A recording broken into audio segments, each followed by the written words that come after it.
Hello out there, my name is Laolu Akode and you are on to Inside Sources. But first, here is my take for today entitled Too Much Dramas and Curious Disclosures. The drama first. Our political elites are unrelenting with unending dramas on state and national theaters. But Nigeria as a country can ill afford all these heightened games provoked by personal aggrandizement of some of our leaders. We can't afford the luxury, the waste of time and resources on fights such as the ones in the National Assembly and the one in Rivers State even this week. In the National Assembly, the shame on us as a people is now going global with Senator Natasha Akpoti-Uduaghan's speech at the IPU meeting at the UN in New York. She may not have intended it, but how many times do you hear other countries bring such internal, even petty, personal disputes to the fore on a global scale at the UN before the whole wide world? And we are not blaming the senator. They left her with little or no option in the circumstances. It was to avoid such escalations that we had heard that cooler heads in the Senate would prevail last week so that they can manage this thing with a bit of circumspection. They did not listen. How can you suspend a senator in the first instance when you did not elect her? There are several court rulings that have declared that suspension of an elected legislator is an illegal action.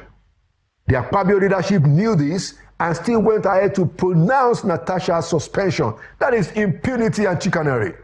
Besides, according to the Senate rules, you can only suspend for 14 days. The Akpabio Senate was so careless that they announced that she was being suspended for 6 months. Then the Senate went on to behave like secondary school housemasters, saying that she can't be seen in the premises of National Assembly, as though the Senator of the Federal Republic was an errant schoolgirl. Then the Akpabio Senate said she wouldn't be paid. Her heirs too would lose their remunerations. She should not address herself as a senator, and so on and so forth. All of this in a democracy. So now we have to call on Mr. President, the President of the Federal Republic, to help us and checkmate and terminate this national disgrace so that we can cut our losses now. The President should encourage the Senate to fix the mess and return to the job for which they were elected. The suspension of Natasha, the senator, is illegal because I've said it over and over again. Elected legislators cannot be suspended. Let them find other ways to penalize her for the infringements of their rules.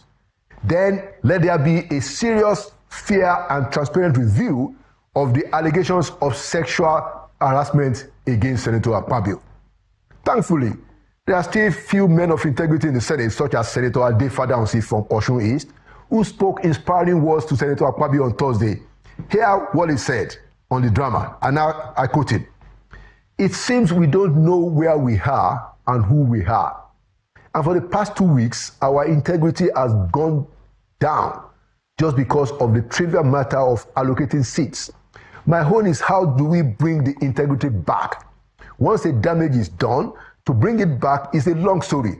How do we bring integrity back? End of quote. Well, Senator Fadamsi, this is the answer. Senate leaders should simply retrace their steps. Enough is enough. Now to the second point, curious disclosures. Wednesday, the Federal Capital Territory Minister, Nyesom Wike, spoke at a press briefing. It was like a victory rally, except he almost disrespected the journalists. But we leave that for now. It was his heavy insinuations of judges and bribery that got many people in this country bewildered. Let's listen to him while he was referring to his estranged political godson, Governor Fabara, regarding the recent Supreme Court ruling on the political imbroglio in Rivers State. Now I quote him. Judicial merchants have told you you will win, collected your money.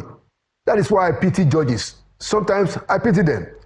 People collect money and they play this game. How do they play the game? If you win, they will say judges collected money.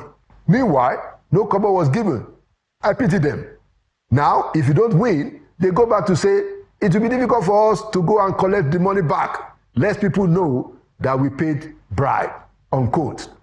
This is a former governor and a sitting federal minister speaking on national television, regarding all of us on his own perception about the corruption in the Nigerian judiciary. Who are the judicial merchants who collect money? Who are the people playing these games? A serious nation ought to ask Mr. Wike to come full blast. But don't expect any further disclosure, because Wike and several of them don't care about judicial reform. But we as a people, we should at least care. The whole thing smells very bad to have a federal minister battering the reputation of judges on national TV.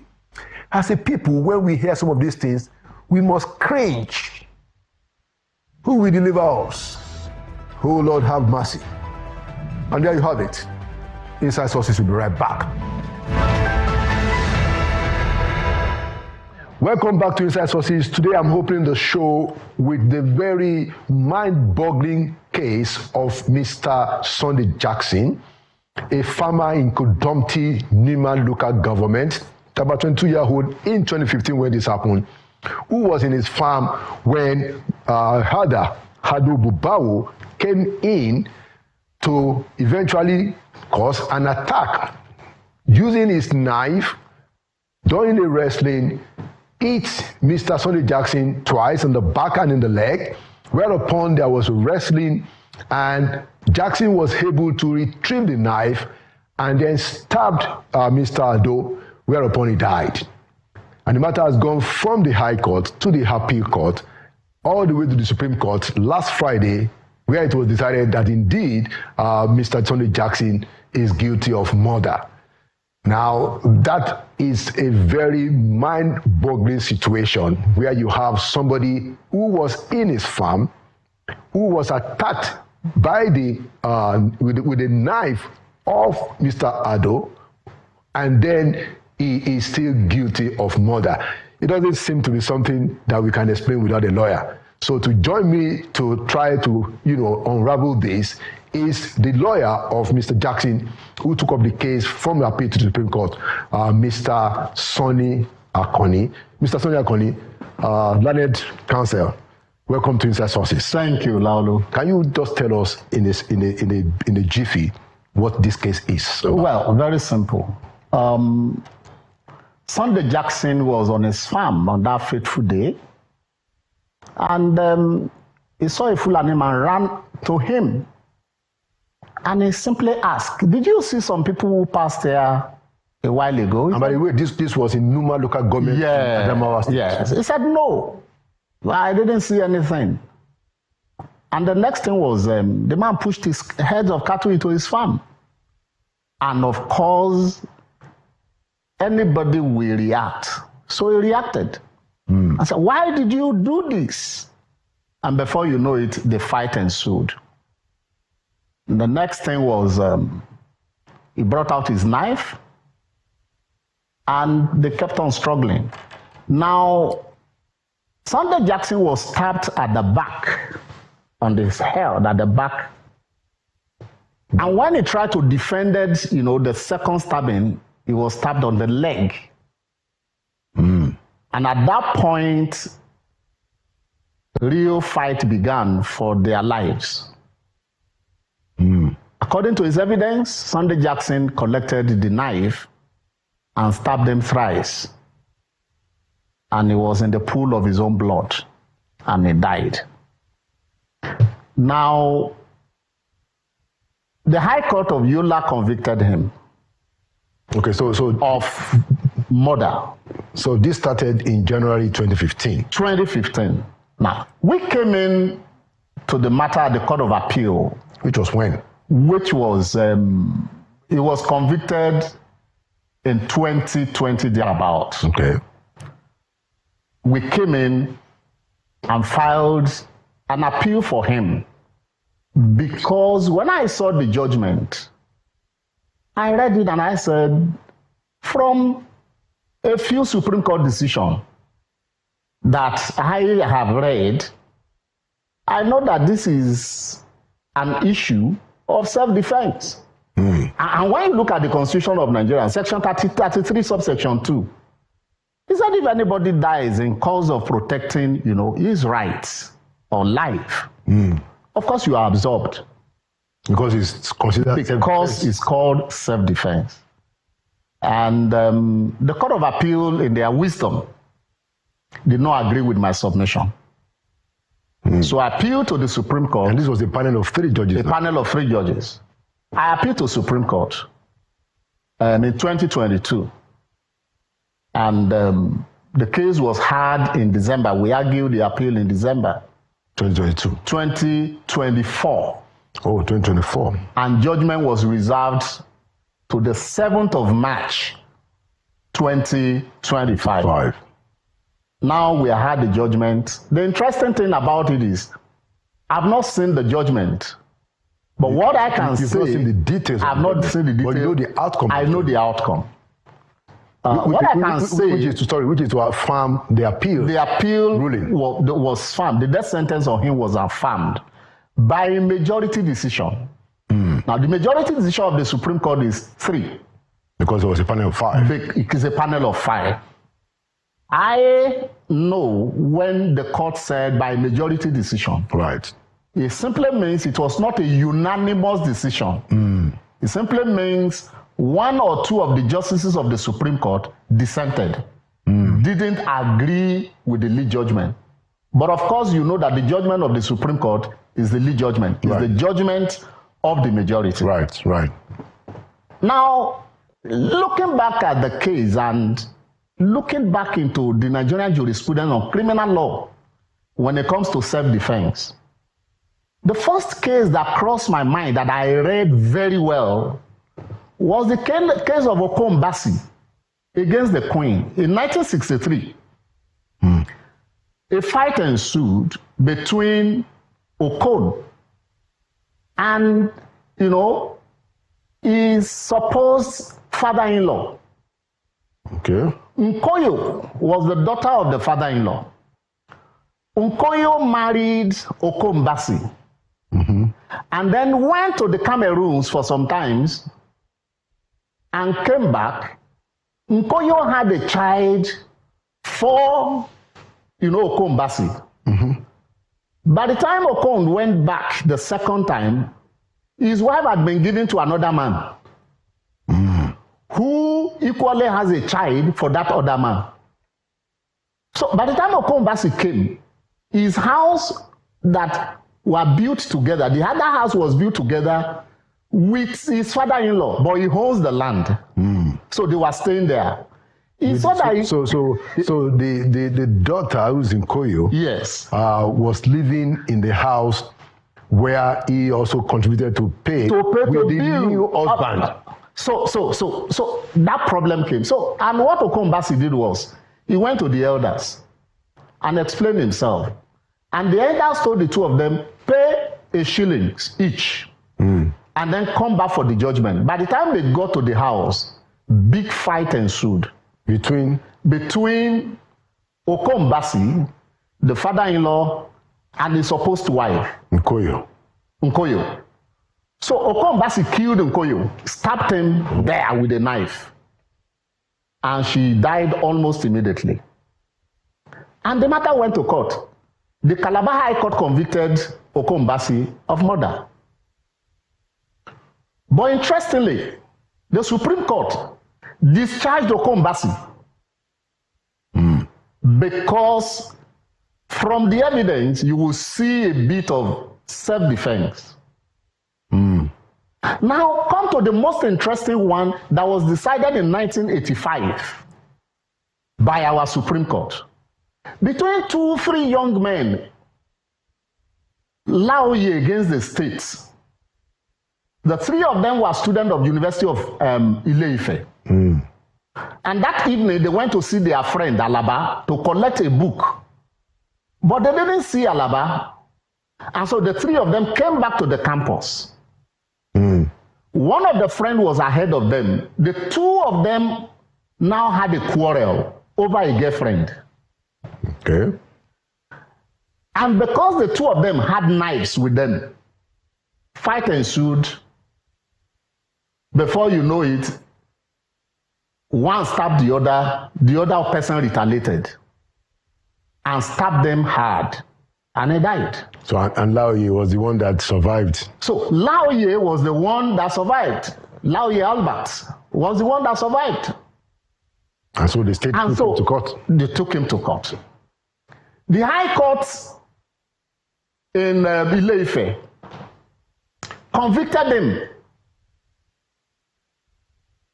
but on manslaughter. Was he charged for murder? He was charged for murder. But the court chose to convict him for manslaughter. Okay. And gave him a imprisonment for 5 years. Okay. He appealed to Supreme Court. Nnamani of blessed memory wrote the lead judgment and discharged Laoye. That's on the issue of sound defense. And here we have Sunday Jackson. So Sunday Jackson, who was in his farm. Sunday Jackson was not holding the knife. There are about 5 things when you are talking about self-defense that you needed to prove. Number 1, that the accused person or the defendant is not the aggressor. That you are not intending death to occur. That the force you used was commensurate to the force that put on you. Now, that there are circumstances in which maybe, yes. But now, you see, looking at Sunday Jackson's case, the judge said, Sunday Jackson should have dropped the knife and run away. And my argument, when I was before the Supreme Court, is that it's only Jackson that knows the story. He was the only one that saw the thing that happened. The medical doctor who came to testify just came to tender the postmortem evidence. Yeah. The police prosecution who came only said he recorded Sunday Jackson's statement. So it is the word of Sunday Jackson. And when you now look at that, and they just said, Sunday Jackson should have dropped the knife or run away. What I said in my brief of argument is this. We don't have the description of where the fight ensued. Is it a plain land? Is it a shrubs? Is it a forest? When you say somebody should run, you will have to look at the circumstances or the area. If it's in a wilderness or we said in a desert, if I'm running, you can see me. But at that time, the assailant still had a stick with them. And I said, a man who had a knife and a stick, can we completely say that Sunday Jackson was safe at that point? You can't even assume that he had only one knife. So and that was my argument. And that's why my joy is this, that there is a split decision. Okay, so I'm not a lawyer, but I've read the defense of the lawyer at the High Court. I've read the ruling of the High Court also. I've not seen the judgment of the Supreme Court. I've not seen it too. Hopefully we'll get it. Yes. And just like you said, it seems to be a split decision. Now, it's also important to state that Sunday Jackson has been in detention since 2015. In the last 10 years. In the last 10 years. 10 years, 1 month. All right. So now that this has gone all the way, and it's quite, it's something that is mind-boggling, how this wasn't manslaughter and how, against all the facts that we know, somebody sitting in his farm, and then an aggressor comes, and then, we are able, as a judicial system, to be able to say that, no, so we leave that to the court. Yes, absolutely. And that's why, they call them our in their wisdom. Yeah, in their wisdom. So what is open, what option is left? I understand that there is the prerogative of mercy. Beautiful. Well, that is the option we are going to explore. I have gotten a few calls, and we are going to reach out to the governor of Adamawa State. Okay. A perfect gentleman. So it's the governor that has the prerogative of mercy in this case. On the table. It's not the president. No. Because can you explain? Beautiful. Why? When you have a federal offense, what is federal offense? Okay. So this, and you have a state offense. So this Sunday Jackson was, charged under the Adamawa State Administration of Criminal Justice Law. Okay. So that puts the whole story on the table of the governor. Okay. Through the Attorney General of the state. Okay. So what do you think are his chances? And there was the procedure for prerogative of mercy. They want to see the character. They want to see whether you are remorse. They want to see whether you have changed. They want to see whether you have good behavior. And once you have good behavior, there will be a recommendation. Usually in every state, they have a committee on prerogative of mercy. And the Attorney General usually is the chairman who will now recommend. Yeah. Who are members of that committee? Well, usually you have the Attorney General there.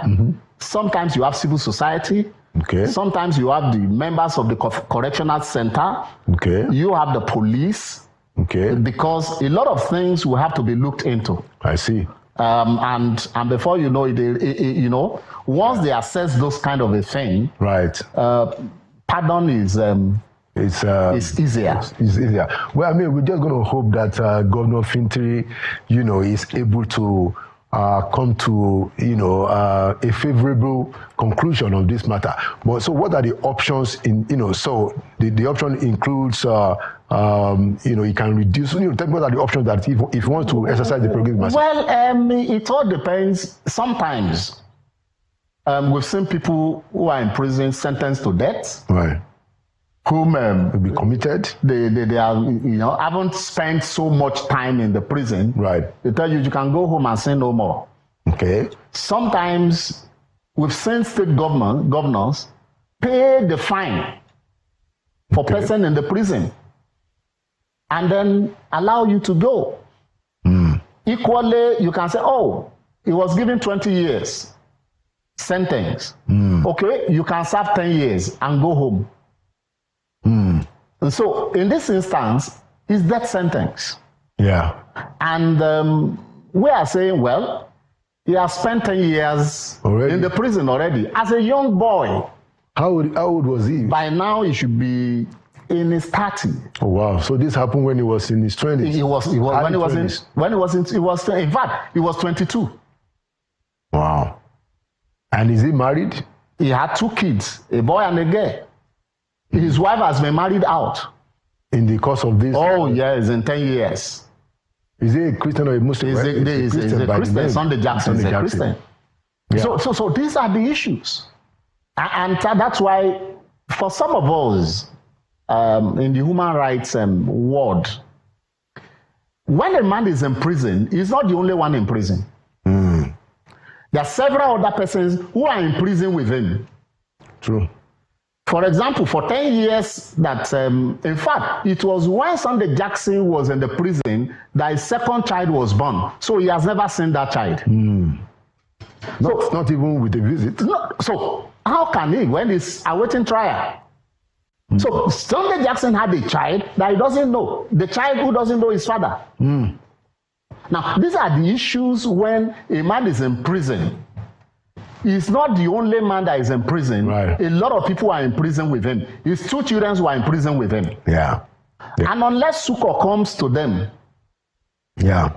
For example, that poor little girl that was born after Sunday Jackson was in the prison. Yeah. The girl does not know her father. Right. So now that the wife left him, who is taking care of the children? The family members, his uncles. Are his parents still alive? Well, his mother is alive. So he was a 20-year-old farmer, 22 years at that time. And having spent 10 years, now in his early 30s. Right. It's a very, mind-boggling case because, there are all kinds of undercurrents that people might suspect about this thing that we don't want to talk about, because we don't want to aggravate issues. But it's very important, that our system takes cognizance of some of the potential of this kind of a thing. It's first of all, it will scare you. Because common sense. Let's put the law aside. I mean, let's put common sense. When you hear this story, common sense. Somebody was sitting in his farm. That's number one. Number two, the instrument of the murder, quote unquote, belonged to the aggressor. Absolutely. He had the knife. He had the stick. The aggressor, who was the herder, who came to his farm, brought a knife. Not only what did he bring, he brought it out. Not only that, he used it first. So when you think about it, for common sense, landed attorney, it's really, really mind-boggling. But you lawyers know how you do the magic, and we are trusting and hoping that Governor Fintiri will be able to use the prerogative of mercy. Because it is. This case has taken an international dimension. Of course it has. I've gotten a lot of calls from outside this country. Since last week when they wanted to see the judgment, and I said I don't even have it myself. But one thing I can tell you is this: the lead judgment said has affirmed, or the majority decision has affirmed the Court of Appeal decision. Right. I have not seen the split decision. Yeah. So I can't say what.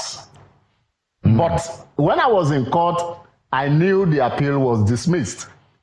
Yes. Yeah. By a majority decision. So it simply means there are dissenting decisions. Yeah, do you know whether it's 3-2 or 4-1?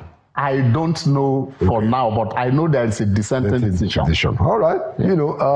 That dissenting decision is a big ray of hope, which can also even help, at least in the psychological dimension of the prerogative of mercy. Certainly. Certainly.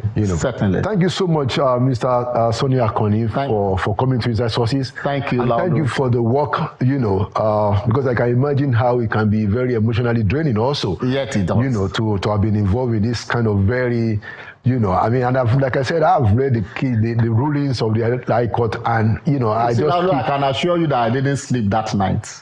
I couldn't sleep.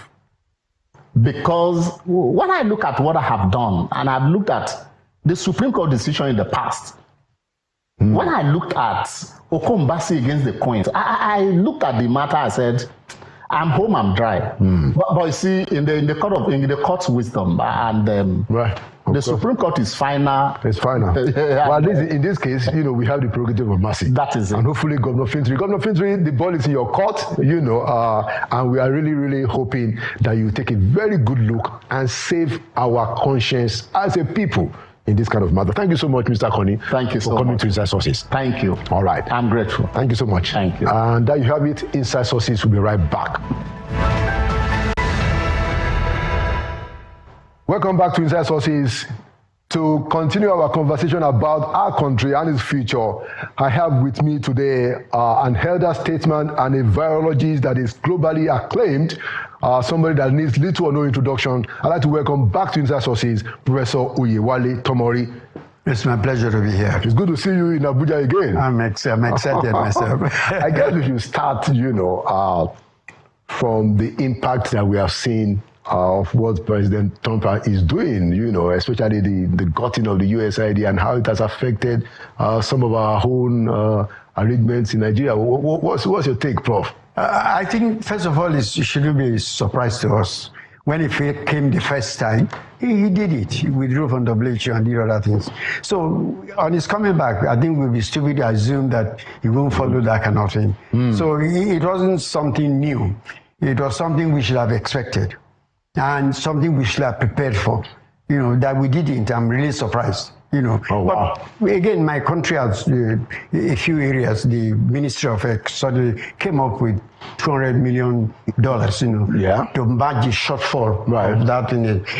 Fantastic. Yes. That's the kind of thing. It's a wake-up call. But we should move on along that line. And I pray Trump doesn't change his mind.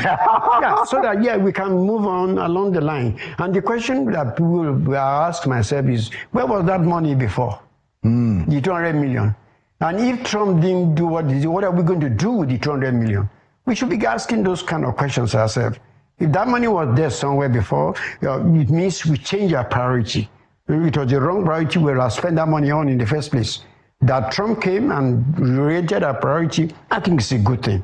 And I hope more of it will come so that we can focus on our own priority and use our money. We can't continue to be dependent on... There is a government like our government too. So what's all the dependency for? Interesting. So is it that you don't think that we can make do with some kind of foreign support at all, or you think we have become, too dependent on it? I wanted to understand. Yeah, first, we're too dependent. That's number one. Again, I'll go back to our time. How much of foreign aid were we getting in those early days? How much of foreign aid? We were using our resources. That's true. We didn't have oil. We had cocoa here, granite up there, coal in the east. And we used that money to introduce free primary education, free health service up to the age of 18. The British government wasn't giving us money anytime at that time. That's true. So I still think we have even more resources now. I think, it's a matter of, when they say we are resource limited, I said that's the lie from the pit of colonialism. We are resource squandering and we are resource wasteful. That's the major problem. And I think we have more than enough resources to manage this thing. The other day, I was at a meeting where I was talking about health and all those kind of things. A governor will leave his house to his office with 20 cars following him in his entourage. The PhD that's next door there doesn't have an ambulance. Prof, a personal assistant, in this country, whose name we will keep quiet, we will keep off, a personal assistant in the presidency is able to hire a charter jet. Personal assistant. That's what I'm saying. And yet, next door, one of the areas of Abuja, their PhD, they don't have a bicycle. And they don't have even a car to do what it is in. A division of epidemiology that should be investigating a disease, they don't have people to go 2 kilometers away.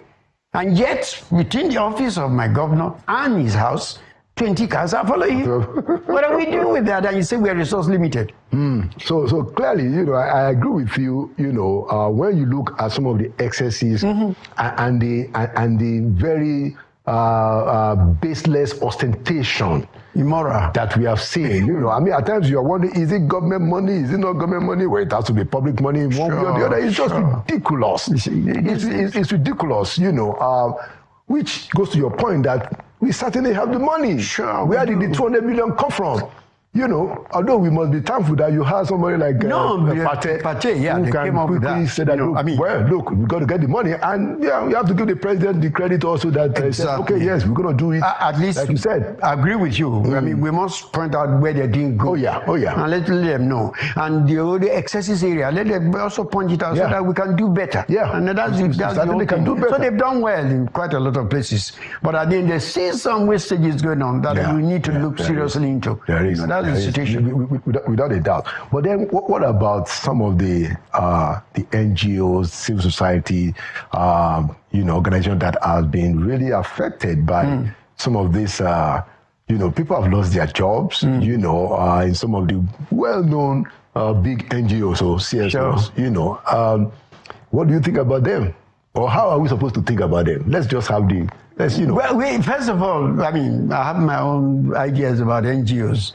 And first of all, when you look at some of the things, I've been working with international agencies before, and the way the NGOs come, a lot of that money that goes to NGO goes to solve the problem of those who are running the NGO.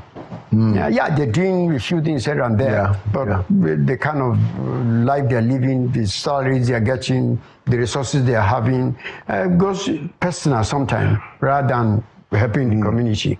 In any case, where is the money for when we're talking about NGOs? Don't we have philanthropists in Nigeria? Recently, you were in this country when within a space of 1 hour, we launched one book launch, got 17 billion. Yeah. Right? The one that was announced. Yeah, so what are we talking about? Is it that the money is not here? The money is here. We can equally fund those NGOs to do the work they are doing rather than wait for all those people. And like I keep saying, anything that comes out of from outside of this country, you can be sure 60 to 70% goes back to them in one form or the other. So all these NGO things that are funded by everything, they have their objective, they have their agenda, Some of them are doing good work. I'm not saying they're not. Right. But then basically at the end of it, I go back to what the Bible tells me, that the giver benefits more than the receiver. Yeah. It's always there. So, and we have, I mean, again, it was in this country, we sat down there and the launching of people, we launched 17 billion naira. We don't know how many billion naira. 17 billion. That money can go into NGO too. True.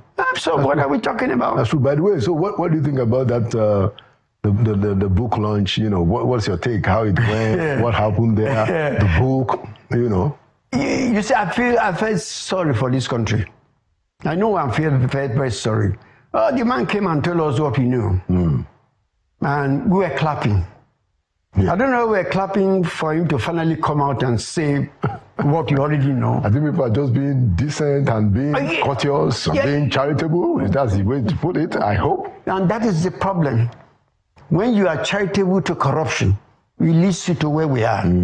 When you clap for lies, then you are encouraging lies. You know, these are the issues. I mean, that book launch was supposed to be a sorry and sad state for this country. Yeah. Remembering all those things, all we went through, and for whatever the reason, and then we are sitting down there clapping. Yeah, what really bothered me, you know, just to back up what you said, is that, you know, I mean, I think that we have to give a little bit of space for people, the elites, to do backslapping. You know, it doesn't look very well, but you can still tolerate it. But what I think is intolerable, Prof, is that not a single mention of the people who lost their lives. You know, not one, you know, MK Abiola, his wife Kudirat, Alfred Rewane, even Franco Kori, who died. I mean, and you know, countless. Nobody said anything about it. It was just as if, you know, all these big Nigerians, these top elites, they were just having fun. Now, I mean, like I said, you know, I think you have to give a little bit of fun. But what really breaks my heart is that not a word. You see, one of the things that we got to, I keep talking about, I'm not ready to die for this Nigeria. There's a difference. I'm not talking about Nigeria. This Nigeria as it is, nobody should die for this country at this stage. There was a time when Nigeria gave us everything and we should be ready to die for it. But the Nigeria we have today is not something you want to die for. It's something we should live for and make noise about so that it can be better. Your death contributes nothing. I mean, you saw what happens. Who remember those who died for the sake of the country during that book launch? How many people? No. Yeah. So I pray God gives each of us life to live, to keep saying it, so that this country can be as better than what it was before. Yeah. That is the essence of being a Nigerian, not dying for decadence. No. Well, I mean, hopefully we will keep talking about it, you know, and that's the power of the spoken word, and that was why, you know, what happened on that day, you know, it was quite something that quite a lot of people have been saying that, you know, it wasn't. It didn't look in good taste at all. No, you know, nobody said anything about Abiola, his wife, and then can't look. There was a time when, you know, after the annulment of June 12th, that Bacha, you know, was driving from the airport, you know, to his base, you know, and they were shooting all the way from the airport to the base, and I think somewhere in Vihai. Okay, you know, because they are protesting. They were shooting all the way, you know, and people died. And then now we are being told the story, and then we have no money. But let's move along, guys. The other thing I wanted to talk about. So, I mean, I wanted to talk about the healthcare system in our country. I think we have to give credit again to Dr. Patel for getting the president to say that, look, if you have a cesarean operation, federal government will pay. I think they have even gone to the point now of identifying some of the health centers, the hospitals where those services will be available for free. I think last week they also announced that 80% of dialysis, you know. But what is stopping us from going the whole hog of universal health insurance? Or what do you think about? What's your take? First of all, I think we have to say that the health situation in Nigeria before now was in total disarray. Yeah. And we must commend the current administration and although a lot of things I don't like what they're doing, but on this issue, and with the minister party there and the team that is setting up, right? We're seeing evidence that we sure that one should be proud of this country. Yeah, there's somebody that has a vision. Yeah, exactly. You are telling us that it is possible. That what parties group are doing. Yeah. Good things are possible. And you're doing it. Yeah. And the question is, where was the money before? That we can find it is evidence that, if we think and reorient our priorities, we will get to this thing. This is a first step. And sometimes we're too eager to see good change immediately. But these have been years of decadence. Yeah. So the thing to pray is that they sustain what they're doing. I mean, this current Minister of Health sustains what he's doing, not only in the area of what they are, in other areas that also need attention. But we give him the credit and also give him ask for the patience for the people to see that this is a long-standing problem. And therefore, he has to pick it one by one as he's doing.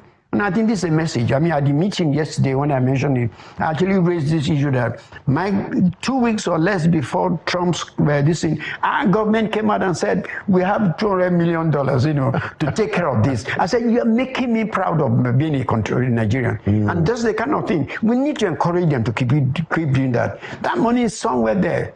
That money is available. Use it right. That's what we're asking for the people, not for the leaders who are squandering the money as they're doing. But what do you think about universal health coverage in Nigeria? It's like I said, it's a step-by-step thing. Even some of the things we did about yesterday was also to everything, when you integrate all of the different aspects of health and bring the community into it, you eventually reach that level. Take access to laboratory diagnosis. It's in a terrible situation in this country. And some of the things I say about the NCDC and some of these things, we can't concentrate all these labs in Abuja when the cases are occurring in my mother's village. We need to, at different levels and different stages, so that they are all interconnected. It's not one massive King Kong the type of thing that you have. Yeah, where people have to travel several hours. Exactly. For me, and we were doing it before. I mean, let's be frank. States were taking care of their own health in those days. Local government were doing it. They had departments of PD at the local government level. They would go out there and investigate. They had, even if it was bicycle they were riding within their distance, they were going there. When a case occurs, instead of being a sporadic case, they quickly look into it. They connect the next stage. They don't have the facilities. They go to the next stage. The next stage goes, and within a space of weeks, we nip that thing in the bud. And so we are dealing with only sporadic cases. We're not talking of pandemic. And we have the resources to do that. We don't have the resources to do pandemic. So why don't you put that money, create that enabling environment? People talk about capacity building. We've been building capacity since I was born, but we're not retaining the capacity by not creating the environment for that capacity to remain. And now we're talking about brain drain. Yeah, well, of course it will drain. The only reason I keep saying, well, my generation at least stayed, the environment was there to make it conducive for us to practice what we learned. It's not the same today. So how can we turn around the brain drain? How can we reverse it? It boils down to what we're saying. Identify your problem. And look at the amount of resources you have. How can you best make use of it? People talk about people going to diaspora, or diaspora should come back. And I said, why should diaspora come back? What drove diaspora away in the first place? Because the environment was not conducive for him to stay. Has the environment improved? No, it has gotten worse. So why would diaspora come back? So we are tackling the thing at the bottom. The root cause is the fact that issues of security, issues of the fact that power, electricity, all those things, put them in place. We have the resources. How much money have we spent on power since the time of Obasanjo and all that thing? Add all that money together, we will like the whole of Africa. And we don't even have the power. Exactly. So those are the things we should focus our attention on. Make the environment conducive for people to live and practice what they know. Then you are retaining them. And that's the basic thing that we should be looking at. Not capacity building. What are you building? Where are they going to be when you don't provide them with the resources to function? To function.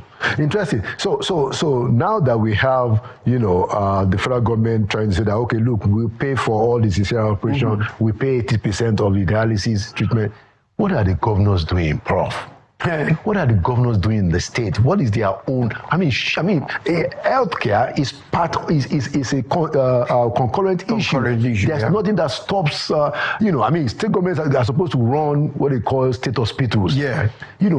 So what will you say to them? How come we are not seeing this kind of proactive action at the state level? You see, what we're saying to our government, our federal government, we should say more to our state government. Because they are closer to the people. Yeah. The local government, of course, the local government system in Nigeria has collapsed. Yeah. And part of the result is because of the state governors. If we get back and decentralize this and bring these facilities next to the people, and of course, they come to Abuja regularly to collect whatever, but nobody even monitors what they do with the money. Yeah, the president was telling them a few days ago that, look, you guys, you are collecting double, triple. Exactly. They were telling the governors, and the report was that they were also clapping when the president was doing that.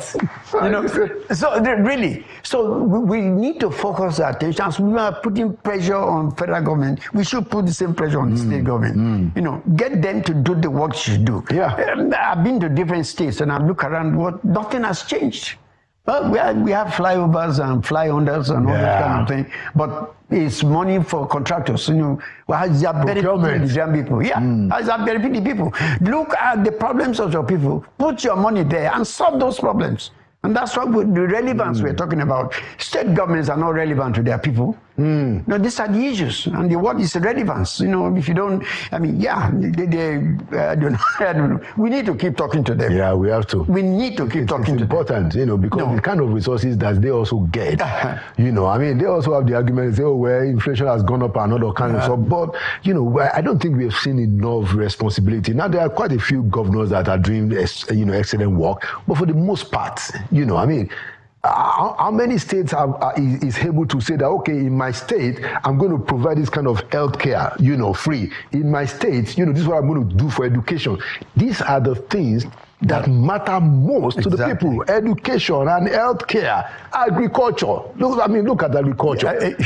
How come the states can't interfere to ensure that prices, are kept at their own states? If the problem is transportation from the farm to the market, how come a state governor can say that? What can I do about that? So there is still a lot that we expect from state governors, don't we? I think also, in addition to that, the citizens themselves must talk.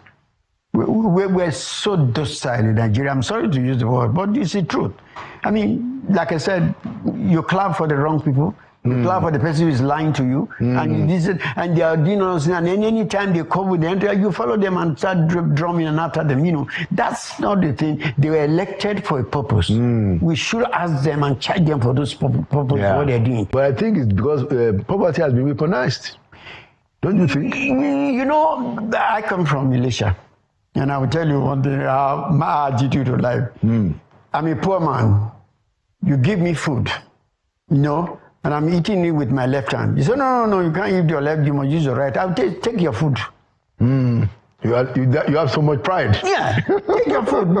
People don't have pride in themselves. We know a few things we should do, But then that thing, you can't let them subject you to this level of poverty and not do something about it. We have to fight. I'm not calling for a revolution, but it's asking people to speak their mind out to their government. I listen to some of the radio stations in Ibadan, where I am, and I hear now radio stations all over the place for this thing. Turn to one of them, you probably find any real concrete thing about the development of the state. Is the president, the governor for one thing, the president, the commissioner for one other thing. Yet there's a problem. There's a lot of suffering going on. Yeah, we need more of that because they listen to these radios. Yeah. And if what they are hearing is that you are doing well, you are happy, they will continue to follow us. You're very right. So we ourselves need to go out there and say it as it is so that they will hear. Otherwise we continue to suffer in the penury that we're suffering. Exactly. Well, let's begin to wrap up. I wanted you to comment on some of the, I call it drama. In Osun State, the governor is fighting the APC. The APC people, they are boasting of federal might. In Rivers State, the governor is fighting the FCT minister. the Supreme Court has seemed to, give a judgment that seems to knock him off. In Lagos State, we just survived the State Assembly stuff. In the National Assembly, we have the Senate, trying to shut down one female senator who is screaming sexual harassment. All of this is just a show of personal squabbles. What is going on in our country, Prof? Because the Senate, the whatever, is a personal thing. It's not about you. It's not about me. They are there for themselves. And anything that is going to affect one of them, we reduce what goes in their pocket, and they will fight it. They don't mind fighting openly. But to fight for the people who elected them, we're not. And again, back to what we're saying. When all these things are happening, and our people are there, looking at what is going on, what are the comments are we making? How are we reacting to what they're doing? Are we praising them or trying to find side of one problem? This one is right, this is not right. But the question is, for the people, what is in it for us? All the things that are going on, they're not even discussing the issues that affect us. That's the point. So I mean, you don't find somebody fighting. No, that's what I'm saying. They're not fighting on the issues that are important to the people. But then we are personal squabbles. Exactly, and we are people who hopefully, if we do the right, well, it's a matter of time. Like all of these things, there's a time limit to it. And I hope the next election, we'll be able to speak that this thing, we have seen enough of this nonsense. Time to bring in the right people. But it's left us all again. At the end of really the same individual that we are talking about, who will go and steal the ballot box. You saw one of my professor who got into jail for writing wrong result. It still boils down to me and you say the right thing. Yeah. And you will all come with that voice to say the right thing, and sooner or later they will listen. Hopefully. And that's where we can't relent in this advocacy. Last question, the president is going to be 2 years in 2 months. We're already in March. In May, it's going to be 2 years. Yes. And of course, there's a lot of talk about 2027 already, but what will you say is the direction that we are going now that we have President Tinubu there for 2 years? How will you assess? And then what will be your counsel?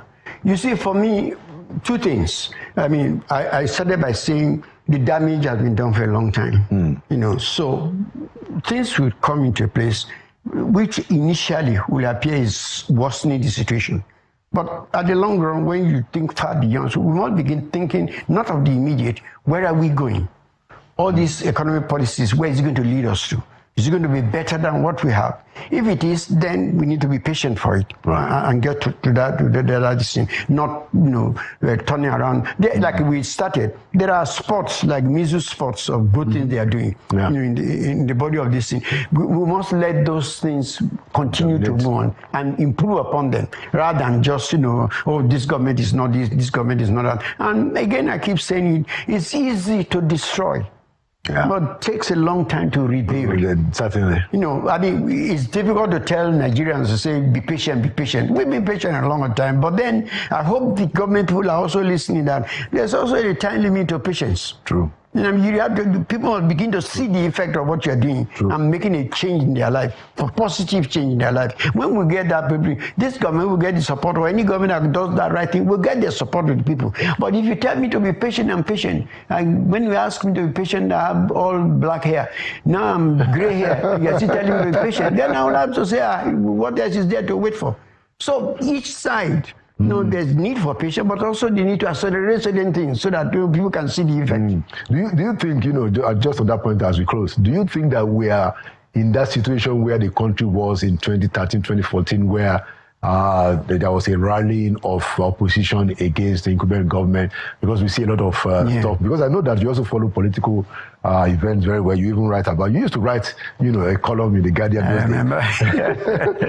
So a lot of this is happening. You have politicians are moving to a new party. They are saying that we are going to come together, to try to knock out the incumbent. Do you think that we are at that point? What was your sense that we were in 2014? Where there was actually almost a national clamor, for change. Do you think we're in that place or we're in a different place? How do you read this, Prof? I just want to tap from your... Okay, for me, I mean, I look around. The important thing is the motive of each of these people who are looking for. Are they coming there to to take back power for themselves? Or are they going it because they want to do something good for the country? That's my point too. Yeah, we had that thing. We assumed when it came up in 2014 that it's going to be, they say, We know better now. Exactly. So that's why, it boils down to see who are these people? What are they ganging for? Is it for themselves or for this thing? My prayer is that they're ganging up for the good of the country. If that be the case, I pray for success for them. Because it is important, and like I always say, any government that comes in, our prayer should be for that government to succeed. Because if it fails, I'm the one that will suffer. Yeah. So even if I don't like the man that is there, and I pray for him to succeed anyway, because it will be a better thing for him. So if this ganging up, as you said, is going to be for the good of the country, I pray for them, let this country. We need a change in this country, not the kind of things we're seeing. As I said, this government may be making steps in the right direction, but could they sustain it? Do we need new people to come in and bring in new business? This is the dilemma of our country. Interesting. Thank you so much. My pleasure. Prof, for your very forthright comments. And thank you for your continuous service. It's good to know that, they are tapping from your wisdom, even now that you are looking younger and younger. Glory be to God. Exactly. And thank you for coming to Inside Sources. My pleasure, sir. Thank you so much. Thank you so much. And there you have it, another edition of Inside Sources. Like we always say, Nigeria will prevail. It means Nigeria will win because we won't give up. We continue to talk about important issues and hopefully we will get a break one day. Thank you for watching. My name is Laulu Akode, and by the grace of God, I'll see you at the next edition.